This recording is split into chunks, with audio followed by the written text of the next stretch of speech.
Olá, boa noite a todos.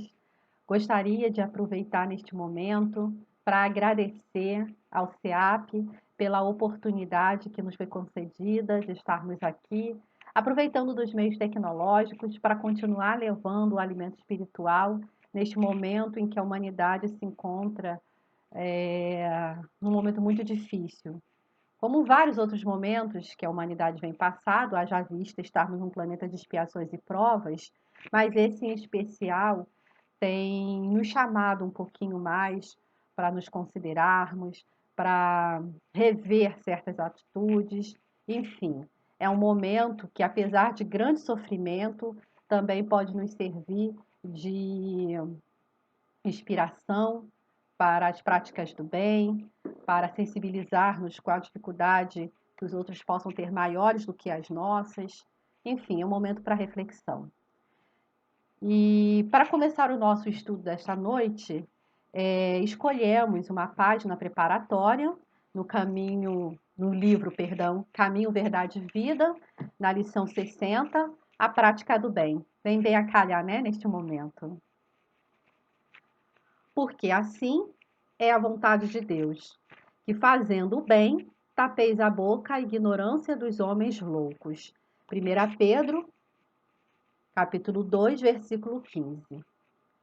À medida que o espírito avulta em conhecimento, mais compreende o valor do tempo e das oportunidades que a vida maior lhe proporciona, reconhecendo por fim a imprudência de gastar recursos preciosos em discussões estéreis e caprichosas.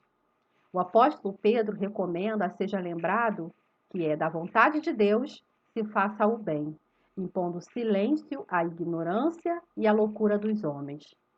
Uma contenda pode perdurar por muitos anos com graves desastres para as forças em litígio. Todavia, basta uma expressão de renúncia para que a concórdia se estabeleça num dia. No serviço divino, é aconselhável não disputar, a não ser quando o esclarecimento e a energia traduzam caridade. Neste caminho, a prática do bem é a bússola do ensino. Atendendo qualquer disputa, convém dar algo de nós mesmos. Isso é útil e convincente. O bem mais humilde é semente sagrada. Convocado a discutir, Jesus imolou-se. Por se haver transformado ele próprio em divina luz, dominou-nos a trevas da ignorância humana. Não parlamentou conosco. Ao invés disso, converteu-nos. Não reclamou compreensão. Entendeu a nossa loucura. Localizou-nos a cegueira e amparou-nos ainda mais. Linda página, né? Vamos começar a nossa conversa, mas porém com a prece, pedindo mais orientações ao nosso Pai Celestial na condução, né, nesse nosso encontro. Convido a todos que neste momento elevem os seus pensamentos, que esqueçamos por uns momentos as nossas preocupações, para que busquemos a sintonia com o mundo maior, para que a gente possa ter um pouquinho de refrigério, né, na nossa alma, para que a gente possa compreender todos os ensinamentos que serão ministrados essa noite, através desse nosso estudo, que só temos a agradecer pela essa oportunidade. Querido amado Mestre Jesus, em teu santo nome, em nome da espiritualidade amiga, dos nossos mentores espirituais e do nosso Pai Celestial, gostaríamos de agradecer pela oportunidade, pelo alimento espiritual, por esse banquete que estaremos agora neste momento, nesse deleite. Agradecendo com certeza, porque reconhecemos que muitos teriam dificuldades de se encontrar, conhecemos vários de nossos irmãos que muitas vezes estão em perseguição, não conseguem se reunir, nem que à distância como estamos fazendo, mas nem por isso deixam de acreditar, de ter fé. Então, por isso que nós agradecemos muito, porque estamos conseguindo, neste momento de dificuldade, nos reunirmos. Gostaríamos de aproveitar essa oportunidade para pedir por toda a humanidade nesse momento, pois estamos passando por momentos de dificuldades, mas reconhecemos que estes momentos possam servir de reflexão, possam servir de movimento, de ajuda, de caridade para aqueles irmãos que estejam em sofrimento maior do que o nosso. Só temos a agradecer então, Pai, pela oportunidade de aprendizado, pelos irmãos maravilhosos que convivemos e pela oportunidade de estarmos reencarnados, mesmo que num planeta de expiações e provas, para o nosso engrandecimento espiritual. Que saibamos aproveitar todo momento dessa nossa encarnação para a nossa evolução espiritual. Conduza-nos neste estudo para que ele possa ser o mais esclarecedor possível para todos. Que assim seja, graças a Deus. Então, com essa prece, nós poderemos começar o nosso estudo, cujo tema que nós escolhemos é o esquecimento do passado. O Espiritismo, para aqueles que o buscam, se sentem consolados, porque consegue encontrar no Espiritismo uma explicação para as situações da vida, porque muitas vezes a humanidade em aflição se pergunta o porquê, o para quê de tantas aflições. O Espiritismo, ele nos dá certeza quanto à nossa posição, porque ele nos explica as aparentes desigualdades justamente pelas escolhas que nós fizemos em existências anteriores. Então, se nós já vivemos outras experiências na carne, se já tivemos as experiências das pretéritas, de anteriores reencarnações, como o próprio Espiritismo nos diz, como que a gente não se lembra dessas mesmas existências? Isso é que muitas pessoas levantam quando objetam contra o Espiritismo. Que se de fato nós já tivemos a oportunidade de outras existências, por que a gente não se lembra delas? E de fato são questões realmente consideráveis, porque a ideia da reencarnação é fazer com que nos melhoremos cada vez mais, através do processo de expiações, através dos processos de prova, para que o espírito possa se depurar e, enfim, conseguir alcançar a sua evolução. Mas como é que eu posso consertar algo que eu fiz de errado se eu nem me lembro o que eu de fato fiz de errado nesse passado? Então, a proposta que nós temos hoje a considerar é bem desafiadora. Por que que nós esquecemos então do nosso passado? E para isso, nós temos duas propostas a apresentar. Uma delas é a moral. Eu vou fazer uma espécie de dinâmica com os irmãos agora nesse momento, que eu gostaria que os irmãos pudessem mentalizar uma seguinte situação. Imagine, e que isso não é muito difícil nos dias de hoje, né? Que alguém tenha atentado muito violentamente contra alguém da sua família, alguém que você amasse muito, um ente querido seu. E essa ação resultasse, inclusive, na morte dessa pessoa. A sensação que nós teríamos não seria, talvez, a das melhores, né? Principalmente em relação a essa pessoa que tenha cometido esse delito. Mas, se essa mesma pessoa que cometeu esse delito tivesse arrependida e quisesse reparar tal erro, dizendo assim para você: eu gostaria de estar na sua casa, no lugar dessa pessoa. Claro que eu não vou substituí-la, mas eu queria reparar de alguma maneira, estando com vocês, né? Para que eu possa me redimir do que eu fiz. Vocês aceitariam essa pessoa na sua casa? Bem difícil, né? Então, essa situação, como tantas outras, se repetem diariamente nas nossas vidas. Temos recebido no nosso seio familiar espíritos que muitas vezes foram os nossos algozes no passado e que no seio familiar são recebidos ali para uma proposta realmente de reparação. Isso a gente faz todos os dias. Se não fosse pelo processo da reencarnação, isso seria impossível. Essa pessoa que quisesse, né, se redimir, essa pessoa que quisesse buscar, enfim, o perdão, ficaria muito difícil.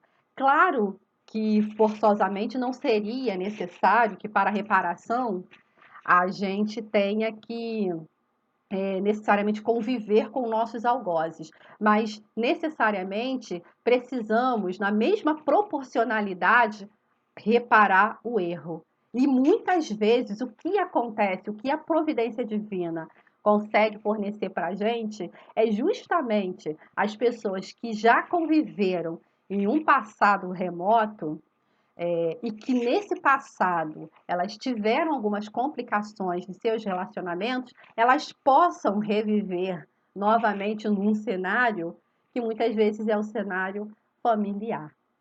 Se não fosse justamente por essa proposta, isso seria realmente muito difícil. Lembremos o seguinte: no planeta de expiações e provas, ainda nós passamos por dificuldades porque nós ainda não somos espíritos é, de luzes ainda. Nós estamos buscando essa luz, estamos tentando fazer a nossa luz brilhar. Isso quer dizer que na prática ainda temos muitas reparações a fazer. Haja vista, se já tivéssemos num grau evolutivo um pouco melhor, não seria neste planeta que iríamos viver. A menos que aqui tivéssemos em uma missão, né, num papel de missionário, para poder, enfim, ajudar na evolução dos outros. Claro que de uma forma indireta nós fazemos isso sempre. Sempre podemos contribuir na melhora dos outros à medida que nós também vamos nos melhorando. Mas não encontramos no cenário da Terra, né, espíritos iluminados. Somos espíritos em vias de iluminação. Estamos construindo ainda a nossa evolução. Isso quer dizer que no passado a gente ainda tem muitas coisas para poder resolver. E a gente pode tirar isso pelo nosso próprio presente. Quantas vezes nós não cometemos muitos erros, muitas falhas, né, nessa mesma existência, e que são falhas assim que muitas vezes a gente quer esquecer porque elas acabam nos consumindo, às vezes pelo remorso, pelo sentimento de culpa, e que daríamos tudo para esquecer? Então, situações similares já passamos anteriormente e que precisaríamos e que precisamos de fato nos redimir. Se nós tivéssemos nessas encarnações a lembrança do nosso passado, isso traria um inconveniente muito grande na nossa vida de relação, porque conforme nós comentamos anteriormente, a maioria das pessoas em nosso derredor, em nosso convívio, muitas vezes foram aquelas ou que nos fizeram mal ou que nós fizemos mal, né? E isso traria uma consequência muito grave. Nós teríamos uma dificuldade muito grande para conseguir levar adiante. Vamos anotar o que diz o item 394 do Livro dos Espíritos a respeito dessa questão que eu trouxe aqui e vou ler para os irmãos rapidamente. A lembrança de nossas individualidades anteriores teria inconvenientes muito graves. Poderia, em certos casos, nos humilhar extraordinariamente e, em outros, exaltar o nosso orgulho e, por isso mesmo, entravar o nosso livre-arbítrio. Deus nos deu para nos melhorarmos que nos é necessário e nos basta a voz da consciência e nossas tendências instintivas, privando-nos do que nos poderia prejudicar. Acrescentemos ainda que se tivéssemos a lembrança dos nossos atos pessoais anteriores, teríamos igualmente dos atos dos outros. E esse conhecimento poderia ter os mais deploráveis efeitos sobre as relações sociais. Não havendo sempre motivos para nos glorificarmos do nosso passado, ele é quase sempre feliz quando um véu lhe seja lançado. Isso concorda perfeitamente com a doutrina dos espíritos sobre os mundos superiores aos nossos. Nesses mundos, onde não reina senão o bem, a lembrança do passado não tem nada de penosa. Eis porque sabem aí da sua existência precedente, como nós sabemos o que fizemos na véspera. Quando a estada que fizeram nos mundos inferiores, como dissemos, não é mais que um sonho mau. Um dos motivos, então, para que nós não nos lembremos do nosso passado é a nossa condição moral ainda inferior. Nós não temos condições de suportar a nossa lembrança do que nós fizemos em vidas passadas.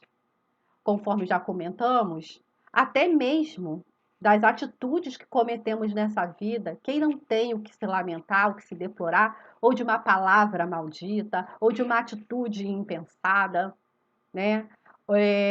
De um ressentimento que se guarda, ou de alguém que nos magoou muito forte, de alguém que nos tenha traído. A gente não tem condições, muitas vezes, de digerirmos isso. Temos dificuldades. Para certas pessoas, então, é tão difícil que muitas paralisam até as suas vidas, entram em estado de depressão, porque justamente não conseguem lidar com tais emoções. Se nós nos melhoramos um pouquinho nessa encarnação, e mesmo assim nos vemos nessa situação, imagina no passado, onde ainda não tínhamos talvez despertado a nossa consciência para uma reforma íntima. Então, quantos deslizes nós cometemos? Não teríamos condições de lidar com isso nessa encarnação. Então, justamente, um dos principais motivos para que nós não lembremos do nosso passado é justamente a nossa falta de equilíbrio emocional e psíquico para lidar com as situações pretéritas. Ainda mais como nós precisamos sempre reparar e estarmos diante, muitas vezes, de nossos algozes, é muito feliz quando um véu nos é colocado sobre nós. Mas é como foi dito aqui na leitura do Livro dos Espíritos, no item 394. É lançado como que fosse um véu. Um véu, a gente pode perceber que é um tecido que ele permite-nos que possamos, mesmo que com uma certa dificuldade, observar, né, ter uma visão além, né, desse tecido. Isso quer dizer que nós não estamos tão assim na obscuridade. Tem momentos em que nós poderemos sim perceber, vamos colocar assim, traços de que realmente nós vivemos, como por exemplo as ideias inatas, né? Que até hoje não se consegue explicar, né?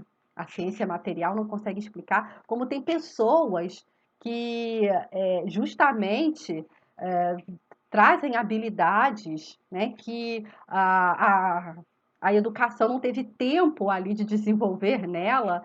É como se ela já nascesse sabendo aquilo e não sabem explicar como isso ocorre. Muitos até vão dizer que foi um dom que Deus deu para aquela pessoa, mas aí a gente já esbarra na injustiça.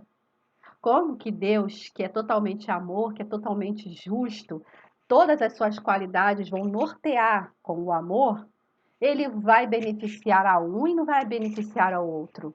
Por que que um de seus filhos poderão nascer numa condição melhor, né, com um nível de compreensão melhor, né, ou até mesmo numa situação econômica melhor, enquanto que outros nascem completamente entregues, vamos colocar assim, à sorte? Se não houvesse a explicação de que nós tivemos outras reencarnações, outras existências, e o que nós somos hoje é fruto, é construção do que fizemos ontem, Realmente fica muito difícil a gente não colocar Deus como sendo um Deus injusto. Pois bem, nós dissemos que um dos fatores era a condição moral, né, que nós ainda não temos. Porém, outro fator também contribui para o esquecimento do passado. Esse processo nós vamos chamar de miniaturização do perispírito. Só para relembrarmos, o perispírito, né, ele é o corpo do espírito. Ou seja, nós, enquanto encarnados, temos três constituições. Somos espíritos, muitas vezes a gente até se pega falando, nós temos nosso espírito ou nossa alma. Na verdade, não. Somos espíritos, somos alma. E esse mesmo espírito, ele tem um corpo, que é o corpo espiritual, tá? Que sobrevive, né, à morte deste corpo aqui que nós temos enquanto estamos encarnados. Então, isso quer dizer que o espírito, durante toda a sua existência, tanto encarnado quanto desencarnado, ele vai ter o seu perispírito, ou seja, o seu corpo espiritual. O espírito pensa e esse corpo que executa. E ele tem várias propriedades. Ele inclusive que é o responsável pela nossa encarnação neste planeta. Que, aliás, todos os mundos são habitáveis, como nós vamos estudando na doutrina dos espíritos, porque Deus não criou os planetas para servirem simplesmente de contemplação às nossas vistas, né? Eles têm um objetivo.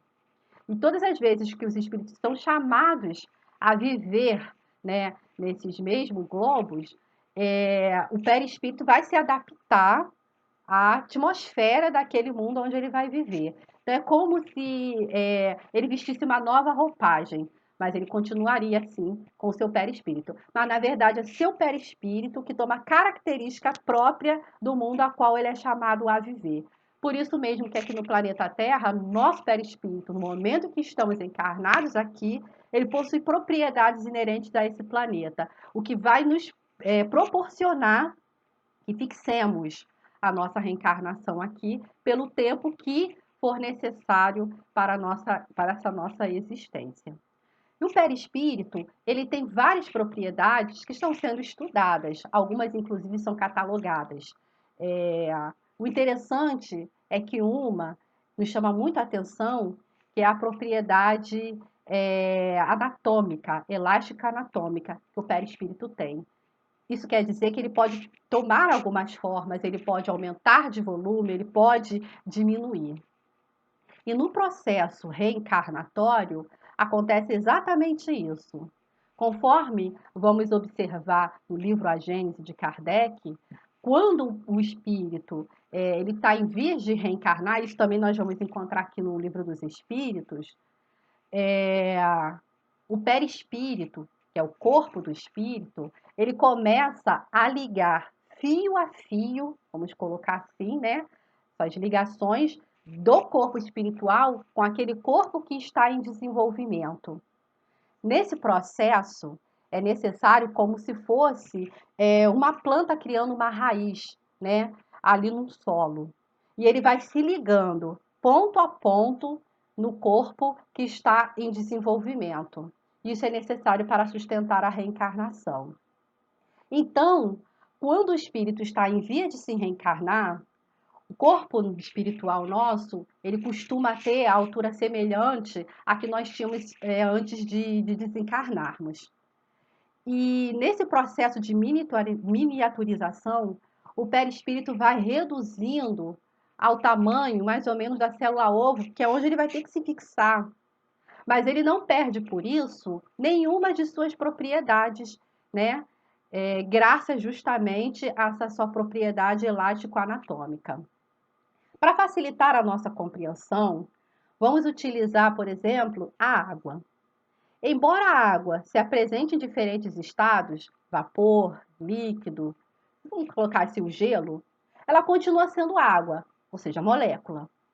Mas o que acontece nesses três estados é uma menor ou maior concentração dessas moléculas, que não perde por isso a característica básica, ou seja, ela continua sendo a mesma água. Tal como a água, um espírito reencarnante terá que também se fixar em 3 etapas: ovo, embrião e depois o recém-nascido. Diremos então que o espírito, na verdade, sofrerá uma redução volumétrica, mas permanecendo aí todas as suas características essenciais e registros de suas vidas pretéritas. Neste mesmo momento, o espírito ele vai se encontrar num estado muito sensível de perturbação, à medida que vai desenvolvendo o embrião. Então, nesse momento, uma perturbação começa a se assenhorar do espírito e ele começa, de uma certa forma, o processo de esquecimento, o processo até de se reconhecer como espírito. E todo esse processo só vai aumentando cada vez mais e a união do espírito se dá no momento da concepção e acaba pelo nascimento. Vamos só fixar essa questão, retornando novamente ao Livro dos Espíritos, lá na questão 351, porque é muito boa a explicação que os espíritos dão para Kardec sobre isso. Kardec pergunta assim: no intervalo entre a concepção e o nascimento, o espírito goza de todas as suas faculdades? Aí eles respondem: mais ou menos de acordo com a época, porque ele não está ainda encarnado, mas vinculado. Desde o instante da concepção, a perturbação começa a se assenhorar do espírito, advertindo de que é chegado o momento de tomar uma nova existência. Essa perturbação vai crescendo até o nascimento. Nesse intervalo, seu estado é pouco próximo ao de um espírito encarnado durante o sono do corpo. À medida que o momento do nascimento se aproxima, suas ideias se apagam, assim como a lembrança do passado, da qual não tem mais consciência como homem, uma vez entrando na vida. Mas essa lembrança lhe volta pouco a pouco à memória no seu estado de espírito. Só que uma observação. Lembra que a gente falou do véu?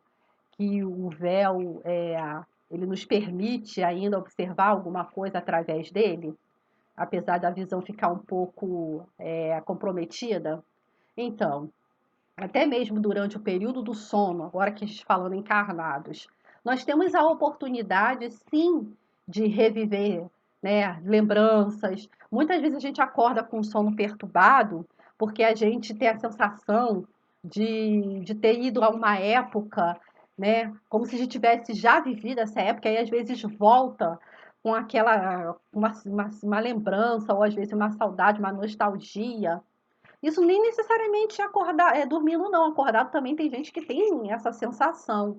Isso só prova que realmente nós não começamos o nosso ponto de partida ali, naquele nascimento, nesse nascimento. Nós temos uma história, somos espíritos milenares, vamos colocar assim. Já tivemos a nossa caminhada e continuaremos nessa caminhada até que nós atinjamos o nosso principal objetivo, que é a perfeição a que toda criatura está submetida. Esse é o propósito de Deus. Então, é interessante que nesse processo aqui de reencarnação, da mesma forma que tem no processo de desencarnação, em que o espírito, dependendo, claro, do seu estado evolutivo, ele vai sofrer uma perturbação, alguns demora de algumas horas, outros de dias, outros de anos. Essa perturbação, segundo também nos conta o Livro dos Espíritos, ela reflete justamente o espírito ainda não se reconhecendo como tal no novo mundo, ou seja, no mundo dos espíritos, reentrando na vida espiritual. Então, é por isso que muitas vezes, mesmo depois, né, de morto, o espírito ainda continua fazendo atividades que ele acreditava, que ele fazia enquanto era encarnado, ou tentando ir para o trabalho, ou queixando-se de que as pessoas não estão ouvindo, que ele está tentando falar e as pessoas não estão ouvindo ele. Enfim, é essa confusão mental, na verdade, chamada de perturbação espiritual, é que o espírito ainda não se reconhece como espírito já na sua nova condição. O inverso também acontece no momento em que estamos em vias de reencarnar. E esse, então, é mais doloroso ainda. Porque haja vista que o espírito, ele é no mundo espiritual, né? Por mais que ele muitas vezes anseie retornar à carne, porque sente a necessidade de reparação, imagina, né? É, ele vai ter que justamente começar a mergulhar na carne, muitas das suas faculdades ficam adormecidas, como espírito, que elas só vão retornar lá à frente, quando novamente ele retornar ao mundo espiritual. Então, isso também para o espírito é muito doloroso. Lá no livro dos médiuns, só para a gente, a nível mesmo de conhecimento, Kardec faz uma pergunta aos espíritos sobre a invocação, se é possível a gente fazer evocação a um espírito que está em processo, né, gestacional. E os espíritos respondem que impossível não é, você pode até fazer a evocação, mas talvez não tenha a resposta, ou ela esteja bem confusa. Isso vai depender muito do estado do espírito naquele momento. Os espíritos de ordem superior, eles não têm essa dificuldade como nós temos, né? Não passam por esse processo. Então, não teriam dificuldade um espírito superior que estivesse reencarnando de ser evocado e de adequadamente responder. Na maior parte, né, da população, porque ainda é uma condição no planeta de expiações e provas, nós temos essa dificuldade. E talvez as respostas sejam muito lacônicas, confusas, e talvez nem venhamos a responder. E isso está lá registrado no Livro dos Médiuns, no capítulo que trata da evocação. Então, continuando ainda o processo de miniaturização do perispírito, vamos dizer então que nesse momento de redução volumétrica, apesar dessa redução e que o espírito ele é necessário para que ele possa fixar aquele corpo em vias de formação, nem por isso ele vai perder as suas características, né? Ele vai manter ali a sua personalidade. Alguns conhecimentos com certeza ficaram abafados, justamente aqueles que não serão necessários para essa nova vida que ele esteja embarcando, mas não necessariamente ele irá perdê-la. Porque acontece um mecanismo no processo de redução volumétrica do perispírito, algo muito parecido com o comportamento que o nosso cérebro ele faz, né, que é o nosso sistema chamado de memória. Nós temos hoje esse sistema que é chamado de memória inconsciente. Os fatos de que nós não nos recordamos, mas que vivemos, eles não são perdidos, eles ficam lá armazenados. Esse mecanismo ele existe porque é impossível o homem ainda viver consciente de todos os seus fatos, de tudo que ele já viveu.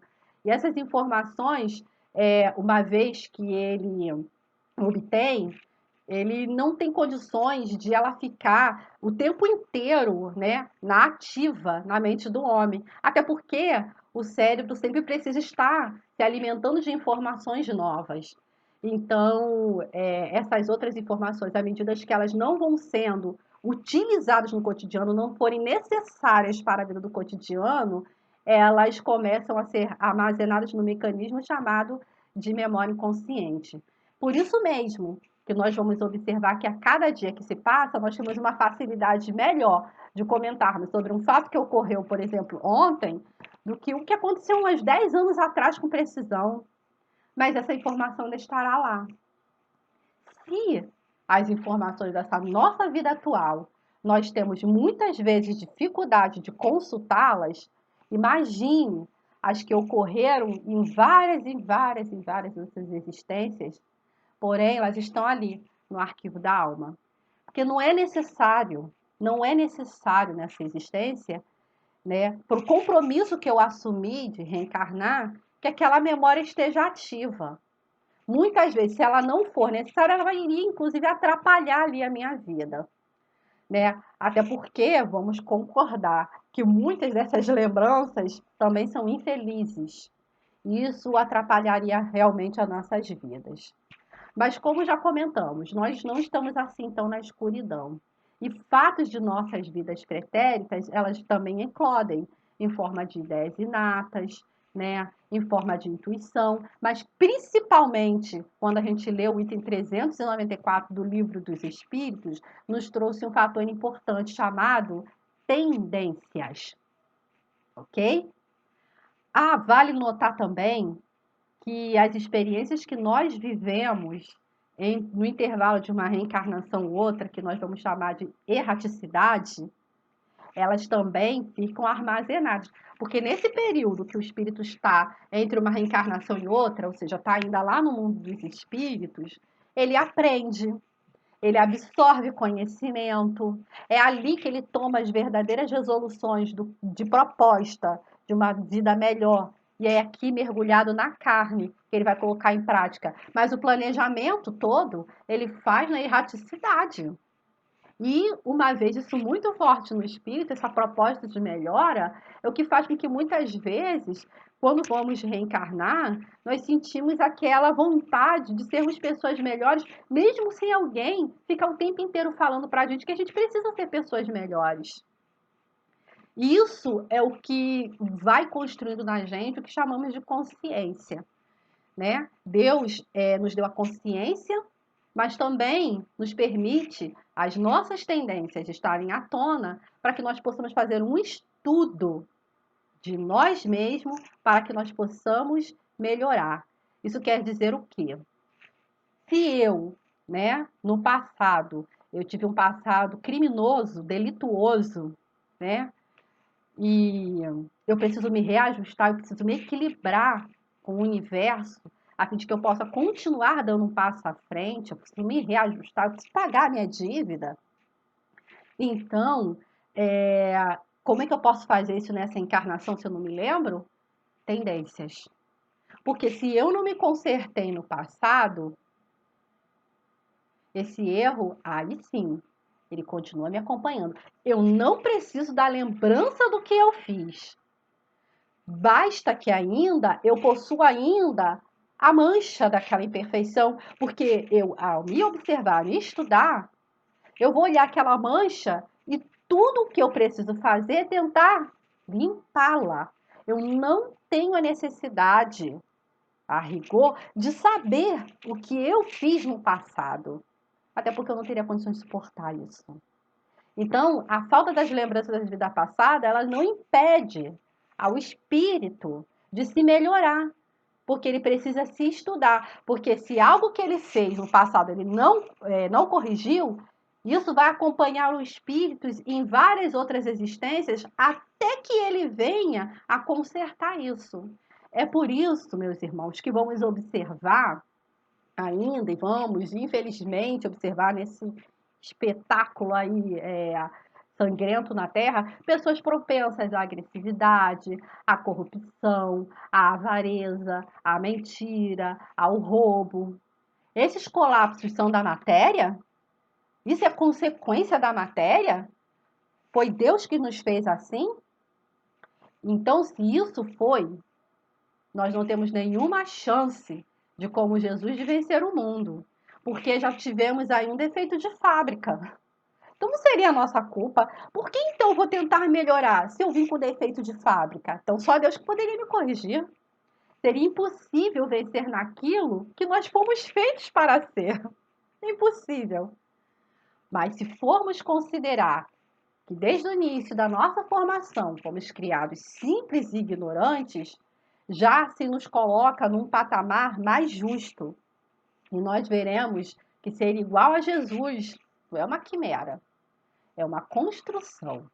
Se a gente fala assim, gente, ser igual a Jesus? Ai, se possível. Tem gente até que no processo, às vezes, de precisar perdoar alguém, a pessoa fala assim, ah, eu não sou Jesus para perdoar ninguém, eu não sou Deus para perdoar ninguém, né? Sendo que Jesus, ele deixou bem claro que nós poderíamos ser igual a ele. Ele ainda disse assim, ó, podereis fazer muito mais. Por que ele diz podereis fazer muito mais? Porque nem ele fez tudo aqui na Terra, até porque também não precisava. Ele fez o que precisou fazer. Então tinha muito mais coisas. E aí ele fala, isso que vocês estão impressionados de estar vendo eu fazer? Vocês vão poder fazer e até muito mais, porque num estado de bem-aventurança do espírito, que a gente vai dizer que é o estado de perfeição a que pode aspirar a criatura como criação, Jesus ele disse que nós chegaremos a esse nível, que era um nível que Jesus já gozava dessa bem-aventurança, dessa paz, é por isso que ele não se perturbava, né? Jesus, ele sentia compadecimento dos sofrimentos, mas ele não entrava em declínio mental, como muitas vezes a gente entra. Quando a gente vê uma situação de tristeza, é, e a gente acaba vendo o sofrimento de alguém, às vezes a gente acaba se desequilibrando e criando sofrimento para a gente. Quando essa visão do sofrimento do outro deveria nos impulsionar a nos movimentar e ajudar. Às vezes nos paralisa, porque a gente ainda não tem a maturidade emocional que o Mestre Jesus tem, né? Mas ele disse: vocês poderão ser. Se, se eu não for um processo de construção, se eu não tiver a oportunidade de me ajeitar, de me consertar, de me melhorar, através do processo mesmo de reforma interior, isso que Jesus falou, então, é uma quimera. Então, e Jesus não brincava com as palavras. Quando ele disse que eu poderia ser, é um fato. Eu poderei ser e serei. Uns vão chegar mais rápidos, outros vão demorar, mas é da vontade do Pai que nenhuma de suas ovelhas se percam. Então, quando a gente vê ainda pessoas ainda voltadas para o crime, voltadas ainda para uma vida de delitos, e eu vou dizer delitos, não vou dizer, quando a gente fala delitos, a gente quer lembrar dos criminosos que assaltam, que matam. Não, são todos os tipos de delitos que, diante da vista dos homens, às vezes não é, mas de Deus são crimes graves. Como, por exemplo, a inveja, o orgulho, a vaidade, né? O egoísmo, principalmente esse. E que isso é mancha no espírito, e que o espírito precisa, com certeza, limpá-la, embranquecê-la, conforme diz o livro do Apocalipse, embranquecer essas vestes no sangue do Cordeiro, ou seja, o reconhecer o sacrifício derramado de Jesus, do seu sangue, imitando as suas atitudes, tentando ser pessoas melhores, porque Jesus é o guia e modelo, ou seja, é alguém que nós queremos imitar a partir do momento que nós tomamos o compromisso e abraçamos a fé cristã. É o momento em que nós temos de justamente começarmos a colocar em prática a proposta de vida que antes nós assumimos, antes de reencarnarmos.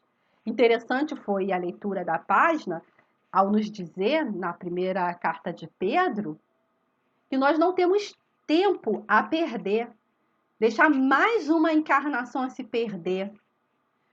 Muita gente fala assim, então se eu posso reencarnar, então não preciso melhorar nessa, eu melhoro na outra. Oportunidade vai ter? Mais difícil, mais complicadas. Vocês já viram prova de segunda chamada ser fácil?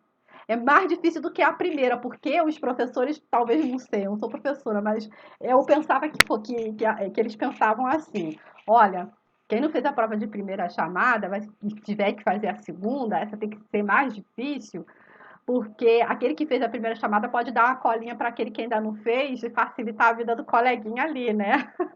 Então, vai ter que ser uma prova um pouco mais difícil, um pouco mais complicada, porque a primeira oportunidade que aquele trem já passou, você perdeu.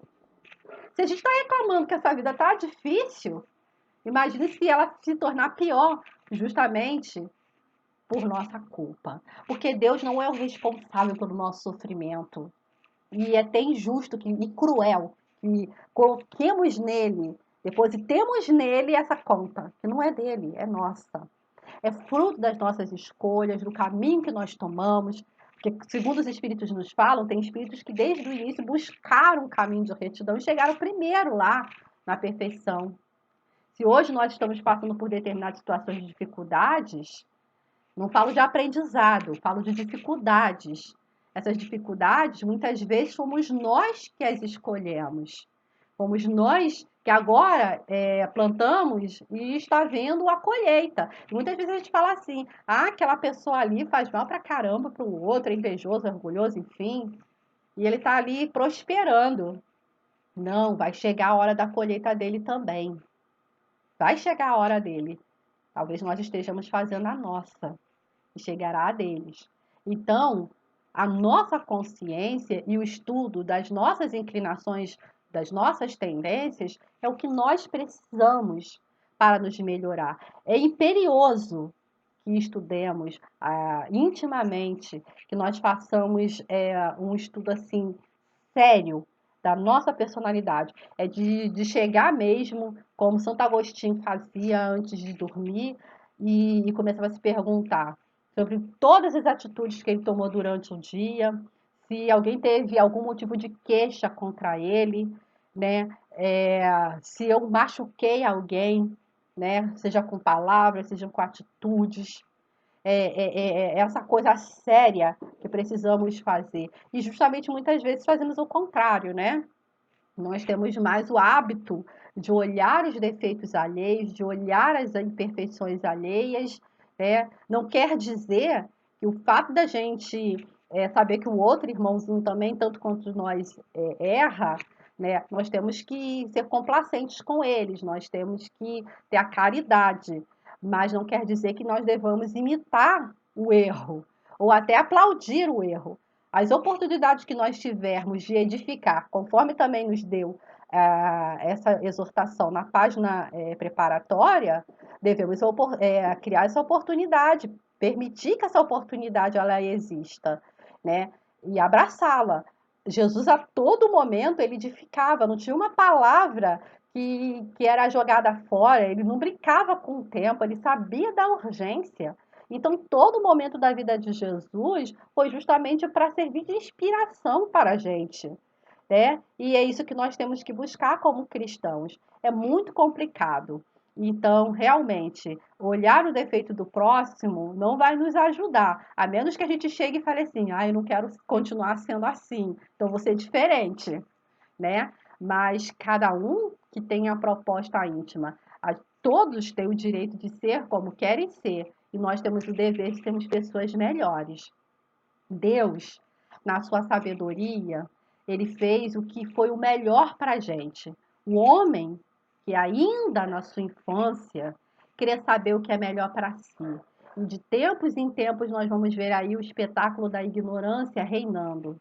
Mas é justo que interroguemos e que averiguemos os nossos fatos, todos eles que influenciam, né, as nossas vidas. E veremos que cada vez mais as palavras do profeta Jeremias, elas se concretizam nos nossos tempos.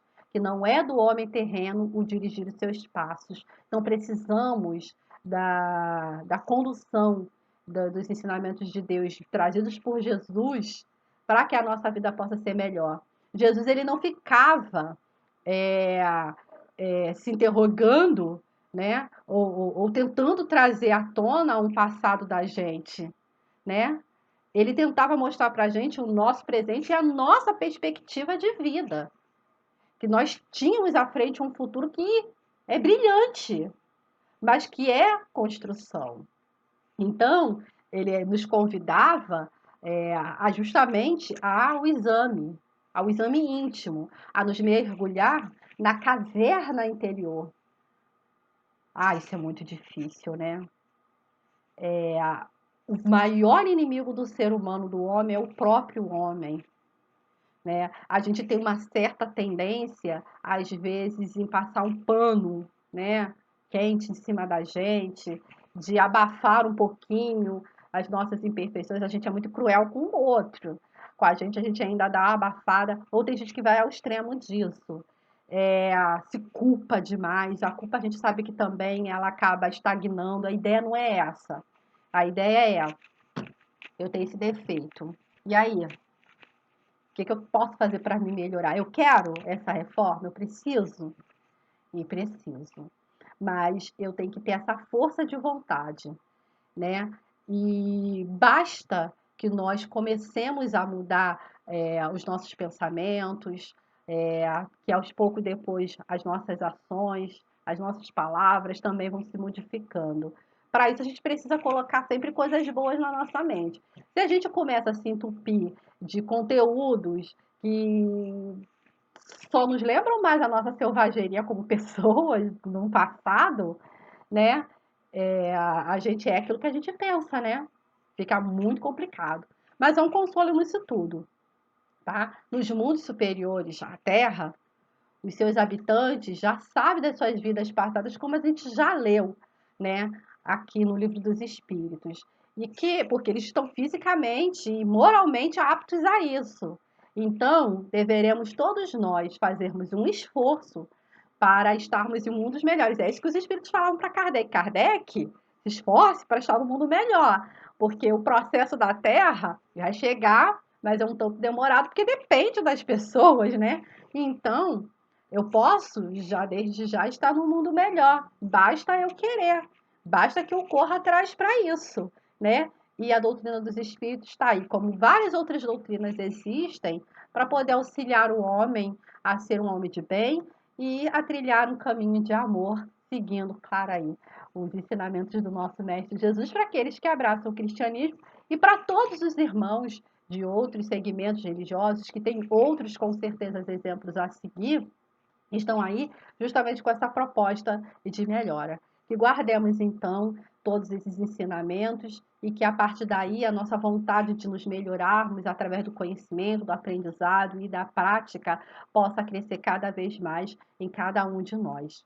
Então, essa proposta que nós tínhamos para trazer hoje, essa noite, agradecendo mais uma vez, né, os ouvidos, né, dos irmãos que poderão, né, estar desfrutando desse estudo através do Livro dos Espíritos, que é maravilhoso, e eu convido a continuar o estudo, que ele não se encerre por aqui, que ele permaneça cada vez mais. Precisamos do alimento espiritual, precisamos sair da desnutrição espiritual que muitas vezes nós vivemos.